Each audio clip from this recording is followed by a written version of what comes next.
Europe visa එකක් apply කරද්දී ඔයාගේ බැංක් බැලන්ස් එක කීයක් පෙන්වන්න ඕනේද? මේක ඔයාලා හැමෝටම තියෙන පොදු ප්‍රශ්නයක්. අපි බලමු කොහොමද ඔයාට තියෙන්න ඕන බැංක් බැලන්ස් එක තීරණය කරගන්න කියලා. මේකට ඔයා මුලින්ම කරන්න ඕනේ ඔයාගේ ටුවර් එකට යන කොස්ට් එක එස්ටිමේට් කරන එක. අපි උදාහරණයක් විදිහට හිතමු ඔයා ජර්මන් ටූරිස්ට් වීසා එකක් ඇප්ලයි කරනවා දවස් 15කට කියලා.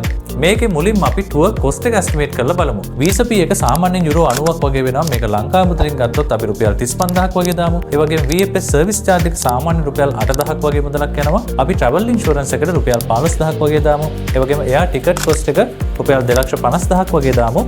හොටෙල් එකට රුපියල් 450000ක් වගේ දාමු. ඒ වගේම transportation එකට රුපියල් ලක්ෂයක් සහ food daily expenses වලට රුපියල් ලක්ෂ 2ක් වගේම site seeing and miscellaneous expenses වලට රුපියල් 70000ක් දාමු. ඉතින් මේ වියදම් වල සම්පූර්ණ එකතුව රුපියල් 11,28,000ක් වෙනවා. ඊළඟට ඔයාලට තියෙන ප්‍රශ්නේ තමයි එහෙනම් මම මගේ බැංක් බැලන්ස් එකේ රුපියල් 11,28,000ක් පෙන්වුවාම ඇද්ද කියන එක. නෑ. ඔයාගේ බැංක් බැලන්ස් එකේ ඒ ගාණම පෙන්වලා නම් හරියන්නේ නැහැ.